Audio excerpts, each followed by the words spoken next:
ओम शांति। आज 30 जून है और आज के महावाक्यों में हम सब बच्चों को बाबा कांटे से फूल बनने के लिए प्रेरणाएं दे रहे हैं। बाबा कहते हैं बच्चे तुम्हें खुशबूदार फूल बनना है, कांटा नहीं बनना है। जिसके लिए मैं दूसरी बात बाबा कहते हैं, मेहनत क्या करनी है? मेहनत करनी है याद की यात्रा की। क्योंकि याद की यात्रा के बिना कभी भी तुम क्या नहीं बन सकते? खुशबूदार फूल नहीं बन सकते। उसके पीछे कारण क्या है? कारण ये होता है, देखो दो तीन चीजें होती हैं। हमें पता बहुत कुछ होता है, जिसे कहते हैं कि फॉर्मूला हमें बहुत सारे आते हैं, लेकिन फॉर्मूलों को अप्लाई करने में हम असक्षम हो जाते हैं। कई बार हम कहते हैं ना, हमें ज्ञान तो पता है ये नहीं करना चाहिए, फिर भी हम कर नहीं पा रहे हैं। तो ये जो बात आती है इसका एक ही कारण होता है, क्योंकि याद का बल नहीं होता। याद के बल के बिना याद के बल के बिना आत्मा में ताकत नहीं आ सकती। दो चीजें होती हैं, अपने पास आपको लिख के रखना चाहिए। एक शब्द होता है समझ, एक शब्द होता है शक्ति। जीवन में कोई भी धारणा को जीवन तक आने के लिए समझ और शक्ति दोनों की आवश्यकता होती है। अगर किसी के पास शक्ति है, समझ नहीं है, तो भी उसका उद्धार नहीं हो सकता है। और किसी के पास हम्म, समझ है लेकिन शक्ति नहीं है, तो भी वो कुछ नहीं कर सकता। इसी के लिए बाबा दो शब्द हमें इस्तेमाल करते हैं, रूप और बसंत। जोड़िए। यानी कि रूप बसंत का मतलब ही क्या है? बसंत मतलब ज्ञानी, रूप मतलब योगी। तो योगी और ज्ञानी जब दोनों हम होंगे तो ज्ञानी योगी तो आत्मा कहलाएंगे। और उसी से अंदर में क्या आएगी? गुणों की खुशबू आएगी। कि खुशबू कब आती है? जब कोई चीज धारण होती है, धारणा में धारणा मूर्त आत्मा से खुशबू आती है। खाली ज्ञानी बनेंगे तो पंडित कहलाएंगे, खाली योगी योगी बनेंगे तो कहीं ना कहीं जाकर के हम क्या हो जाएंगे? हम्म, क्या हो जाएंगे? मतलब भक्त टाइप हो जाएंगे। तो ये हमें अंडरस्टैंड करने की है। तो दो चीजों पर हमें काम करना है। अगर हमें सच में खुशबूदार फूल बनना है, तो खुशबूदार फूल बनने के लिए हमें क्या करना है? याद को बढ़ाना है। लेकिन याद क्या है? सवाल ये है याद, क्योंकि बाबा ने देखना, कभी भी जब बाबा याद की बात कर रहे होते हैं तो बाबा यात्रा की बात कर रहे हैं। जवान प्रश्न में पूछा भी है कि याद की यात्रा की मेहनत करने वाले बच्चों की निशानी क्या होगी, तो उनकी निशानी ये होगी कि वो डिटैच होते जाएंगे संसार से। जो यात्री होता है ना, वो कहीं फंसता नहीं है। यात्रा की पहचान होती है, मुसाफिरी उसे याद रहती है। मुसाफिर आया है और मुसाफिर को जाना है। उसका अपना कोई ठिकाना नहीं है। वो अपने ठिकाने नहीं बनाता, वो अपना फाइनल ठिकाना याद रखता है। तो बाबा क्या कहते हैं कि दुनिया में जैसे एक मुसाफिर होता है, वो जब तक अपने ठिकाने पे नहीं पहुंच जाता तब तक वो रुकता नहीं। हम्म? मुसाफिर चलते जाना है, तो वो चलते जाने की नाम यात्रा है। तो ऐसे ही यहाँ पर भी ठहर नहीं जाना है। हमारी गलती कहाँ पर होती है? कल भी बाबा जब बात कर रहे थे संस्कारों को भस्म करने की बात, अग्नि करने की बात, उसमें भी दिक्कत कहाँ पर है? हम योग तो लगाते हैं, लेकिन हमारा योग अग्नि रूप नहीं बन पाता। और जब तक योग अग्नि रूप नहीं बन पाता, तब तक संस्कारों का संस्कार नहीं हो पाता। तो ऐसे ही अगर ठहर गए हम, तो क्या होगा? यात्रा पूरी नहीं होगी। और यात्रा अगर पूरी नहीं होगी तो मंजिल पे कैसे पहुंचेंगे? तो मुसाफिर को ये याद रहता है कि भाई बीच में ठीक है, हम थोड़ी बहुत देर के लिए कहीं पर वैसे रुक जाएंगे, है ना, रेस्ट लेने के लिए, लेकिन रुके नहीं रह जाएंगे, क्योंकि रुके रह गए तो गड़बड़ हो जाएगी। तो ऐसे ही बाबा भी हमें क्या कहते हैं कि बच्चे, जितने देर तुम काम कर रहे हो तो कम कारडे दिल यार्डे। हाथों से कर्म करता जा, लेकिन दिल में एक बात की याद रख। हाँ। और अगर ये याद रखेगा तो क्या होगा? तो दिन तेरा सफल होगा। अब रेस्ट की बात कर लो, तो रात में जब तू सोएगा तो रेस्ट मिल जाएगा। और अगर याद करके सोया होगा तो तेरी नींद को भी योग युक्त बनाना बाप का काम है। कि जब तू कॉन्शियसनेस में नहीं रहेगा, अगर तूने कॉन्शियसली बाप को याद किया होगा, तो जब तू अनकॉन्शियस हो जाएगा तो फिर बाप तुझे याद कर लेगा। इसीलिए जो ज्ञानी योगी होता है उसकी नींद भी योग युक्त हो जाती है। इसीलिए चाहे हमारे मम्मा बाबा दादियां जो भी महान योगी रहे, वो क्यों महान योगी बने? क्योंकि उन आत्माओं ने अपनी दिनचर्या को योग युक्त बिताया। तो उनकी नींद में भी क्या रहा? बाबा सहज रहा। और नींद विकारी नहीं हुई, बल्कि नींद भी निर्विकारी बन गई, ज्यादा चार्ज करने का कारण बन गई। है ना? आप देखो, जब हम मधुबन जाते हैं तो जनरली जो अच्छे पुरुषार्थी बच्चे होते हैं, आपने देखा होगा, उनकी मधुबन जाते ही नींद ऑटोमेटिक कम हो जाती है। रात को देर काफी देर तक क्लासेस करते हैं, चीजें करते हैं, फिर जाकर के रूम में पहुंचते हैं, तो फिर वहां पे जाकर के सोते भी है, तो सुबह को 2-2 बजे से उठ करके फिर पहुंच जाते हैं योग के लिए। तो ऑटोमेटिक वहां पे जब हम जाते हैं तो क्या होता है? पुरुषार्थ की धुन सी लग जाती है, नींद भी घट जाती है, और कम नींद में भी थकावट भी नहीं होती है। तो उसका कारण क्या होता है? क्योंकि हम सारा सारा दिन ज्ञान योग, है ना, इसमें, क्योंकि हम दुनियावी चिंतन में नहीं जाते। हमें बदबू कहाँ से आती है? दुनियावी चिंतन से। दुनियावी चिंतन से जितना दुनियावी चिंतन में जाते हैं उतनी अंदर में बदबू आती जाती है।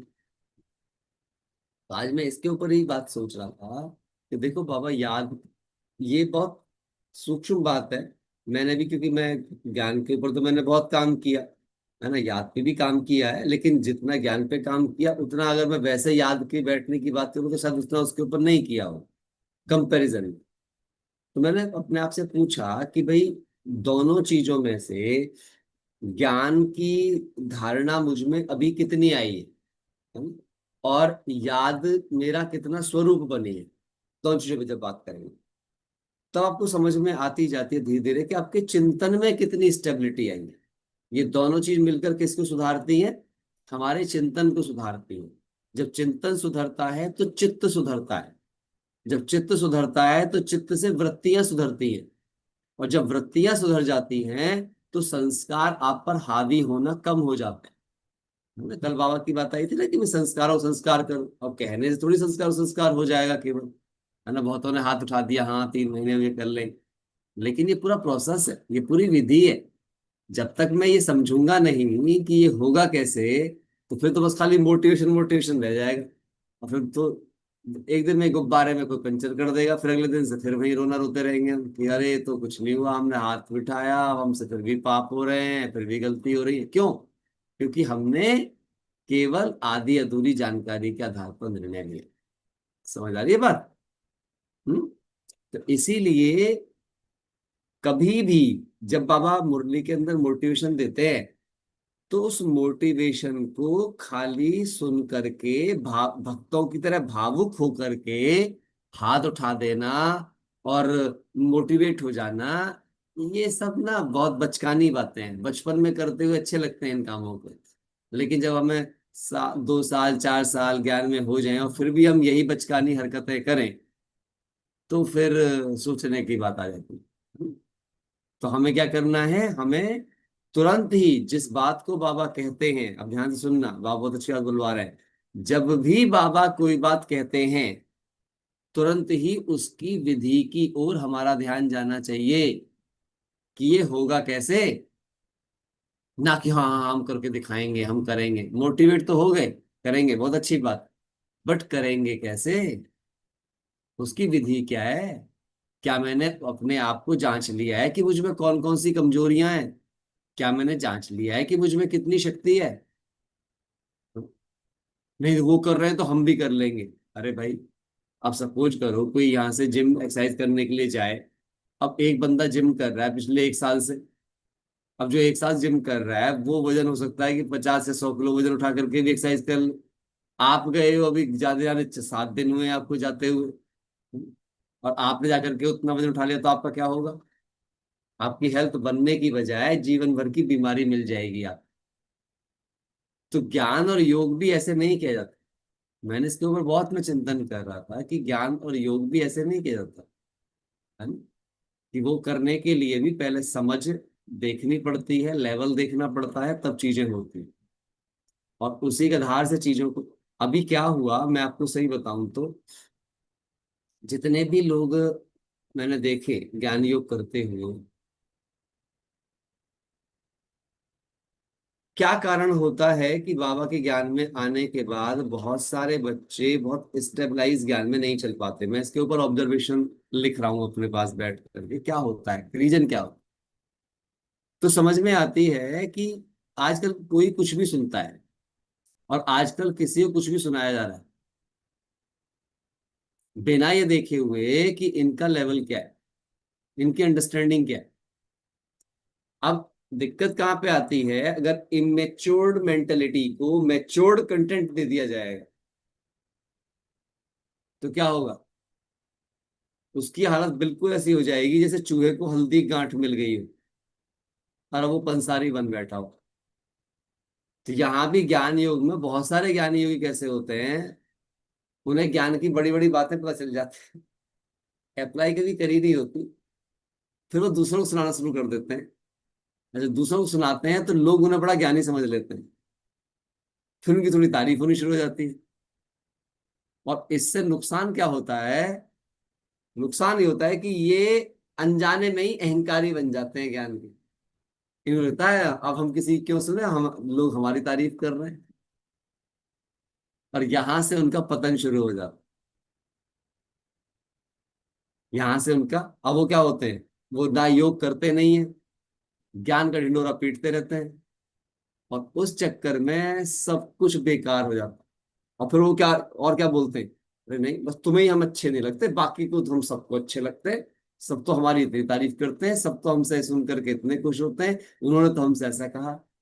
अरे देवता, अभी तेरे को पता नहीं है कि तेरे को क्या कहा और किसने कहा। मैंने एक संत से एक बड़ी अच्छी बात सुनी थी।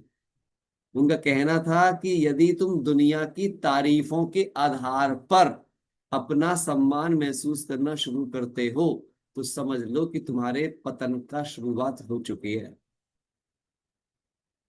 तुम्हारे पतन की शुरुआत हो चुकी है। बोले अपनी तारीफ उस दिन समझना जिस दिन कोई महान संत, जो उस स्तर पर हो जिस स्तर की तुम्हारी यात्रा है, जब वो कहे कि तुम्हारे उसके अंदर कुछ ताकत है तो समझना तुमने कुछ किया।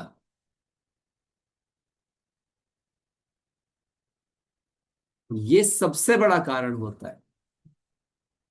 इसके अलावा दूसरी चीज क्या होती है, याद का मतलब भावनाएं नहीं है।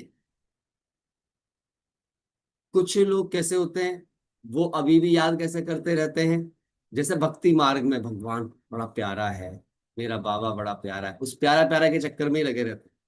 वो प्यारा तो है, वो भोला भी है, पर वो भाला भी है, खाली भोला नहीं है। ये समझने की बात, केवल प्यार स्वरूप होने मात्र से शक्ति नहीं आती है, शक्ति स्वरूप होने से ही शक्ति आती है। आपका ज्ञान, बहुत गहरी बात है, लिखना, आपका ज्ञान आपकी भावना बन रहा है या आपका ज्ञान आपकी शक्ति। अगर आपका ज्ञान और आपकी समझ आपकी भावना बन रही है केवल, तो वो बहुत अधिक देर तक आपका साथ नहीं देगी, क्योंकि भावनाओं में वेरिएशंस होती हैं, समझ में ठहराव होता है। इसीलिए बाबा मुरलियों में कहते हैं भावना अच्छी बात है, परंतु भावना पर विवेक का पहरा होना बड़ी गहरी बात है। जो भी फॉर्मूला मैं बाबा के ज्ञान से सुनती हूँ समझती हूँ, क्या मैंने वो अप्लाई करके देखा है, क्या उसका एप्लीकेशन मुझे आता है। याद का एक ही मतलब है, याद रखना, याद का मतलब जो बाबा कहते हैं, अगर आप बाबा की वाणियों को पढ़ोगे ढंग से तो बाबा क्या कहते हैं याद को, याद मतलब होता है ठहराव, स्थिरता।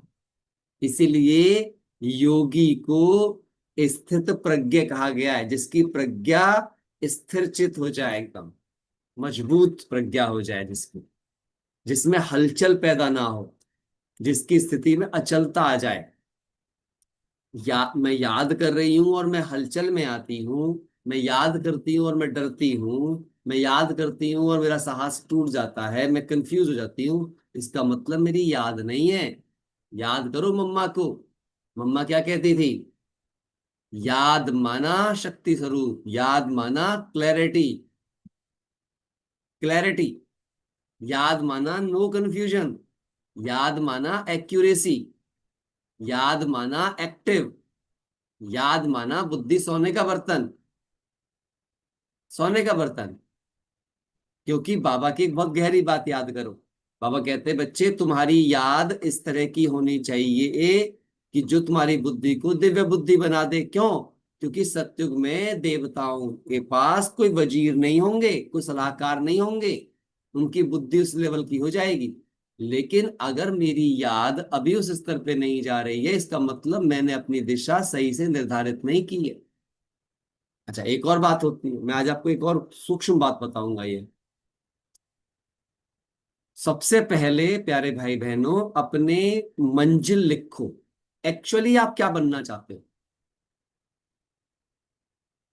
बाबा कहते हैं लक्ष्य के बिना लक्षण नहीं आते। तो सबसे पहले अपना लक्ष्य लिखो कि मुझे एग्जैक्टली क्या बनना है, और उसके बाद अपनी तैयारी शुरू करो। और तैयारी में सबसे पहले लिखो कि मेरी खुद की वीकनेसेस क्या क्या है, मेरी कमजोरियां क्या क्या है, मेरे किन किन संस्कारों में गड़बड़ है, मेरे कहाँ कहाँ आकर्षण है, मेरे कहाँ कहाँ लगाव है, मेरे कहाँ कहाँ झुकाव है, मुझ में कौन कौन सा पुरानापन है। ये सब लिखो अपनी डायरी के अंदर। ध्यान सुन ना जो बातें मैं बोल रहा हूँ आप। तीसरी बात आप ये लिखो कि मुझ में क्या क्या करने का बल है। अर्थात मेरा ज्ञान का बल ठीक है। किसी किसी में क्या होता है, ज्ञान का बल बड़ा अच्छा होता है, कोई प्रदर्शनी अच्छी समझाएगा, कोई ज्ञान को बड़ा अच्छे से समझाएगा, कोई योग में अच्छे से बैठेगा, है ना। किसी का क्या होगा, अपनी धारणाओं पर गहराई से चिंतन करेगा अंतर्मुखी होकर के, सेवा बहुत अच्छी करेगा, कोई कोई करुणा सेवा बहुत अच्छी करेगा। तो अपने पहले बल चेक करो, ज्ञान मार्ग की जो विधियां बाबा बताते हैं उन विधियों में से किन किन विधि में मैं बहुत ही स्टेबल हूं, बहुत स्थिरचित हूं, मैं कर सकता हूं। इसके बाद क्या काम कर, नेक्स्ट बहुत इंपॉर्टेंट बात है। फिर ये देखो कि कौन कौन टीचर्स ऐसे हैं, या कौन कौन से क्लासेस या तरीके, विधि ऐसी हैं जो आपके लक्ष्य के लिए मददगार। क्योंकि ये जरूरी नहीं है कि हर किसी का तरीका या हर किसी की विधि आपके लक्ष्य तक ले जाने में सक्षम हो। ज्ञान मार्ग में मैं एक बहुत गहरी बात किसी, हालांकि मैं बहुत सारे संतों को सुनता हूं, तो एक संत बड़ी अच्छी बात कह रहे थे। लोग शास्त्र पढ़ते हैं, उन्होंने कहा कि शास्त्र भी गुरु के साथ पढ़ना चाहिए, गुरु की प्रेजेंस में पढ़ना चाहिए। वरना उन्होंने बोला कि शास्त्र जंगल है, जंगल, और वो ऐसा जंगल है कि वो तुम्हारी पूरी जिंदगी को खो सकता है, तुम्हें कभी मंजिल नहीं मिलेगी, तुम जंगल में भूल भुलैया में भटक जाओगे। ऐसे ही ज्ञान भी एक जंगल की तरह है। अगर ज्ञान में आपने अपना अलाइनमेंट ठीक नहीं किया, तो ये ज्ञान ही आपको गोल गोल घुमा के वहीं खड़ा कर देगा जहां से आप चले थे। और यही कारण होता है जो बहुत सारे लोग ज्ञान छोड़ के चले जाते हैं, क्योंकि उनकी दिशा ही ठीक नहीं होती, उनका लक्ष्य ही ठीक नहीं होता, वो क्या कर रहे हैं, क्यों कर रहे हैं। हमें ये भी अच्छा लगता है, हमें वो भी अच्छा लगता है, हमें वो भी अच्छा लगता है, हमें ये भी अच्छा लगता है, करना कुछ नहीं, बस सब अच्छा अच्छा लग रहा है। अच्छा सब कुछ है, बट क्या वो अच्छा जो मुझे लग रहा है, क्या मुझे मेरी मंजिल तक ले जाएगा, जो मेरी अपनी मंजिल है, क्या उससे मुझ में स्थिरता आएगी। फिर लिख लो वो लाइन जो मैं बार बार सुनाता हूं आपको, मुझे क्या अच्छा लगता है ये मैटर नहीं करता, मेरे लिए क्या अच्छा है, मुझ में क्या परिवर्तन लाएगा, मुझे क्या मेरी मंजिल पर ले जाएगा, ये महत्वपूर्ण। इसलिए मुझे वही सुनना है, वही करना है जो मुझे मेरी मंजिल पर ले जाए।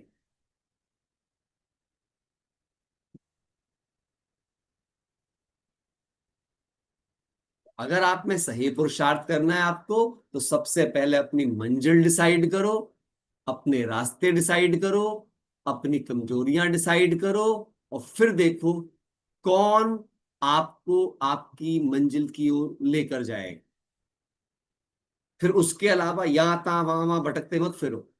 यहां तहां भटकोगे, फिर जाकर के रोना शुरू कर दोगे कुछ दिन के बाद में। अच्छा तो बहुत कुछ लगेगा, पर अच्छा होएगा नहीं। कई बार हम भक्तों की तरह ऐसी हालत हो जाती है, नहीं जी हम तो जहां सत्संग हो रहा होता है ना, हम तो वहीं चले जाते हैं। ये भी अच्छा, वो भी अच्छा, वो भी अच्छा, ये भी अच्छा, ये हालत है हमारी। उससे बचो, नहीं तो ये आपके जीवन को बहुत दिक्कत में लेके जाएगा। चलो सुनते हैं महावाक्यों को विस्तार में। पता नहीं आज कहाँ कहाँ से बाबा की मुझे पुरुषार्थ की कुछ बातें याद आ गई अपने अनुभव के आधार पर, क्योंकि मेरे को भी यही रहता था। अरे ये भी बहुत अच्छा है, अरे इनका भी अच्छा है। 4 दिन इनकी विधि अपनाई, 5वें दिन उनकी विधि अपनाई, 6ठे दिन उनकी अपनाई, पता चला गोल गोल घूम के वहीं आ गए जहां से चले थे। वो ही रो रहा, फिर भी रो रहे हैं। जो सवाल 5 साल पहले थे वही सवाल 5 साल बाद भी है। मेरी समझ में ये नहीं आ रहा था 5 साल से कर क्या रहा था। 5 साल, देखना आप कई लोगों को, वो कोई ये बहन जी आएगी उससे भी यही सवाल पूछ रहे होंगे, 5 साल बाद किसी और बहन जी भाई जी से मिलेंगे उनसे भी वही सवाल पूछ रहे होंगे। भाई 5 साल में क्या किया? सेम सवाल पे सेम सवाल। आपकी हालत ऐसी है ना, जितने भी है पूछे ना सेम सेम सवाल, नहीं है? अरे क्यों झूठ बोल रहे हो, ना जाने कितनों से सेम सवाल पूछ रहे हो, वही चल रहा है कीर्तन। सूरज भाई से मिलेंगे तो वही सवाल, फिर किसी और भाई से मिलेंगे तो सेम सवाल, सेम सवाल। हम, समय बदल गया, बाबा भी एक तरीके से बदल गया, बाबा के रूप भी बदल गए, हम नहीं बदले, हम वहीं के वहीं है। बदल जाए दुनिया बदलेंगे ना हम, बस हम तो वहीं रहेंगे जैसे हैं। बहुत सोचो भाई।